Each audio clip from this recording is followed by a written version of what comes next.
Hello and welcome back to another episode in the A.N.I series, where today we will be taking a look at The Thing from the Fantastic Four, The First Steps.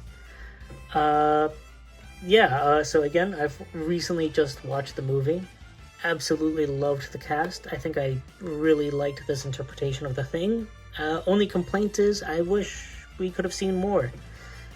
So with that being said, let's just move straight on to the review.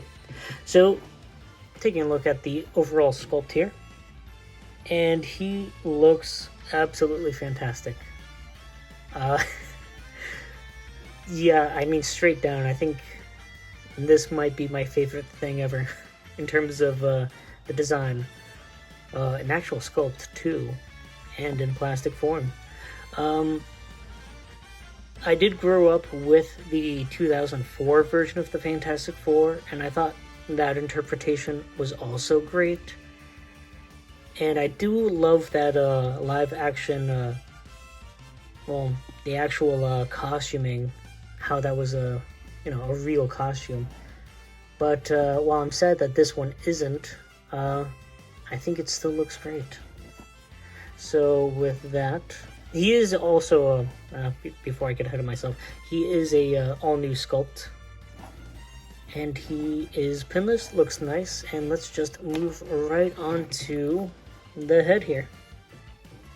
So taking a look at the head, the actual sculpt work is very nice. He doesn't have too much paint, and it seems like his actual brow here is one piece, one molded piece in a different color. I don't think that's painted, but it definitely is a separate piece attached.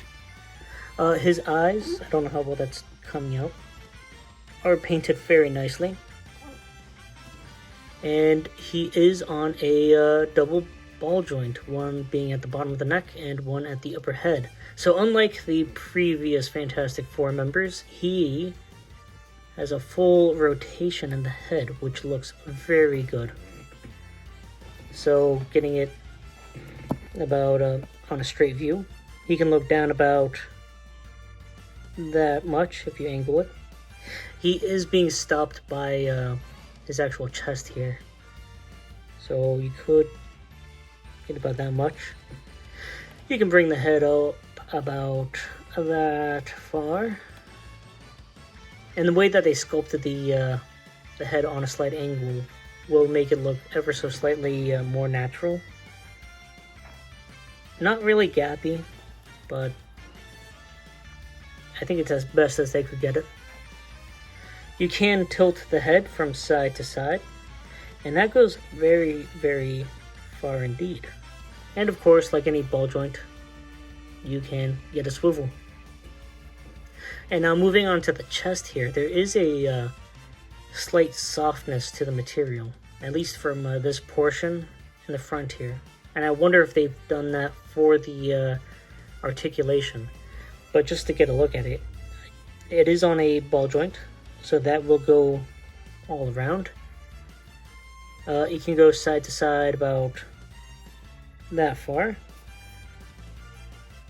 You're banging the sculpt of the chest with the waist here, but it does go about that far.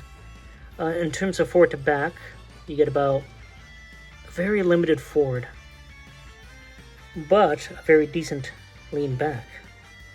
And now I wonder if I were to rotate that and rotate that, you can actually get a further ab crunch, which looks pretty nice. Though the only thing is, you can see that this is sculpted to be the back here, as the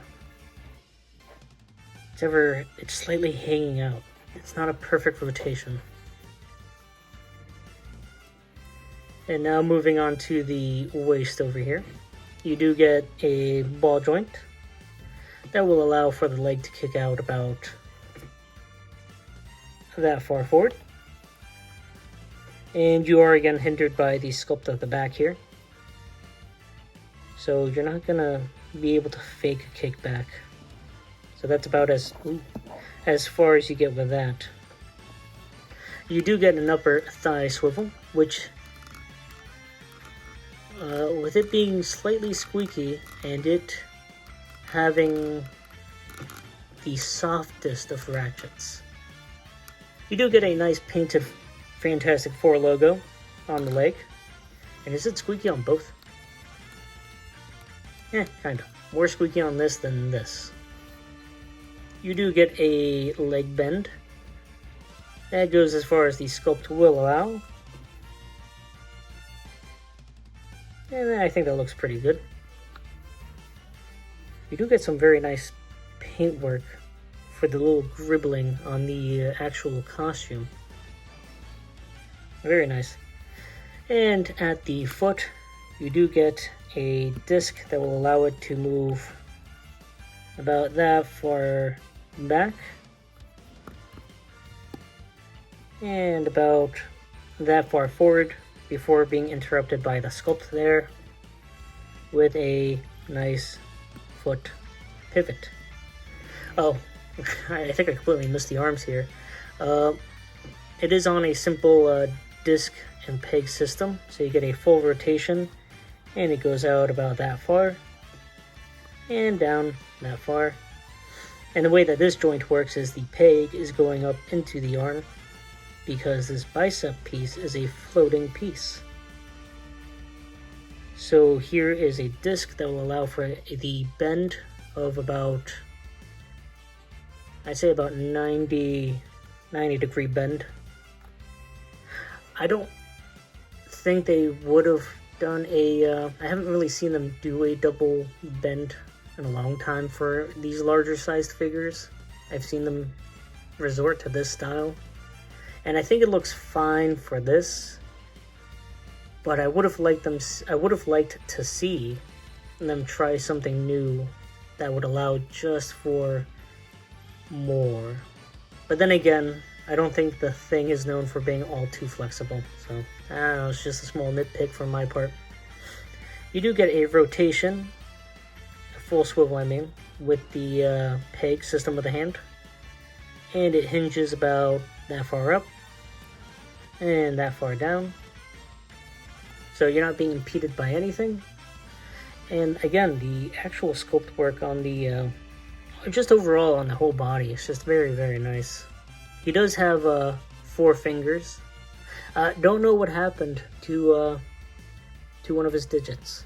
I know this is accurate to the comics, I believe. I just man, kind of curious as to why he only ever has 4 digits. Anyway, he does, like the rest of him, the rest of the Fantastic Four come with a little communicator bracelet. And that, again, is a floating piece.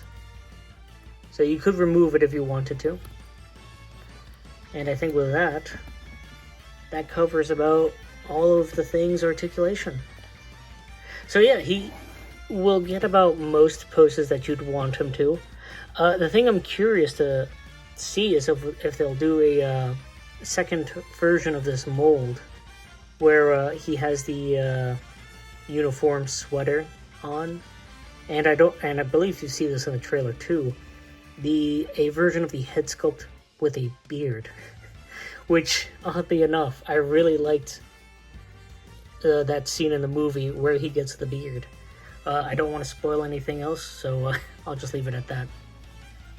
And moving on to the Thing's accessories, he just like the Human Torch, he doesn't really come with much. So what he does come with are a pair of open hands, which, the sculpt work looks very nice. They are slightly different from each other, as this left hand is more raspy, while this right hand is more open palmed. So there is a little bit of dynamicism. His hands are dynamic. So yeah, there's that. And that's all the Thing's accessories. So with that out of the way, let's move right on to size comparisons. First of all, that being the SH Figuarts Boon Boonja Red, who is just being dwarfed by the thing. Next up, we have the McFarlane Toys Superman from Superman 2025. And while the thing has caught up to almost his height, again, due to McFarlane's size scaling being 7-inch and Hasbro's Marvel Legends being 6, they're not going to be, they're not really in scale with each other. But again, with some clever photography, I'm sure you could probably fake it. Next up, we have the Maximum Series Spider-Man.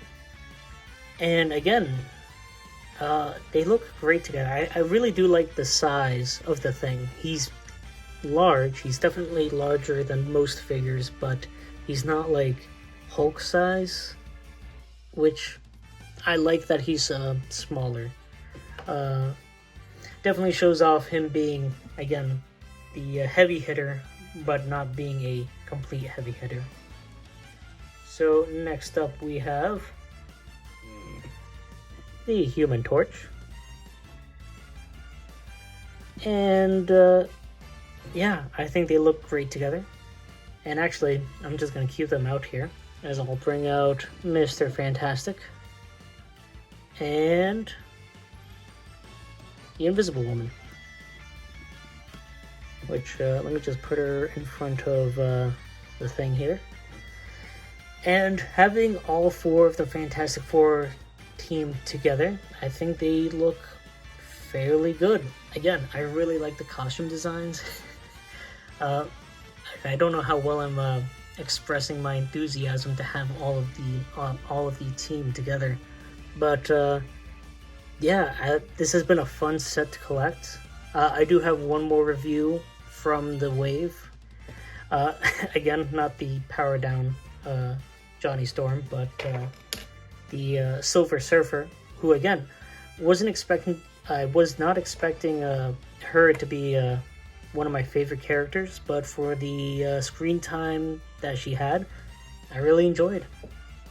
And just to get them out of the way, I do have 2 more final comparisons.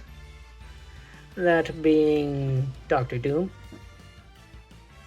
And man, again, having the any of the member of the Fantastic Four next to Doctor Doom just really elevates just the whole I don't know, just the whole theming. It's just a very strong theme. And finally, the one and only SH Figuarts Ray Shower. If she can stand. I'm just going to prop her up a tiny bit. There we go. And yeah. Being dwarfed. Absolutely being dwarfed by the thing. So with that out of the way, yeah, I think that's all I have to talk about. Again, I really enjoy these characters and these iterations of the Fantastic Four, and them being sculpted very well this time around by Marvel Legends and the Hasbro team. I think they came out really good. I think I would have liked another accessory for the thing. I don't know if they would have been able to have included that bearded head sculpt, or maybe a jacket, or a rock, or something, just to elevate the figure as is. But I mean, again, if you have the rest of the team, you might as well pick up the thing. If you just wanted to pick out one member from the Fantastic Four, I don't know why you do that. I would just pick up the thing. I think he's the most well-rounded character. Well, not like Mr. Fantastic, who has, I think, some of the better accessories. Definitely the deluxe version too has a ton of accessories. Just for a baseline figure to have fun and to like put on your desk to play with, I just pick up the thing. He's really fun. He's got a great unique sculpt, And I think that's just about it. Again, also the paintwork too. I gotta mention the fact that a lot of these figures have really good paintwork, and they really don't miss when applying them. So yeah, I think with that being said, if you'd like to see me live, I do live stream on the channel HexHap, where me and a group of friends build and paint Warhammer miniatures. If you'd like to see some cool gaming clips, definitely check out Commissar Yoraki's channel. He's got a new series coming up, and I'm personally really hyped to see what that is. And yeah, please comment, like, subscribe, or don't. You don't have to. It's kind of weird having to say that at the end of a video. Makes me feel uncomfortable, that's for sure. But with that being said, I've been Amano in the Red. Hoping to see you next time. Peace.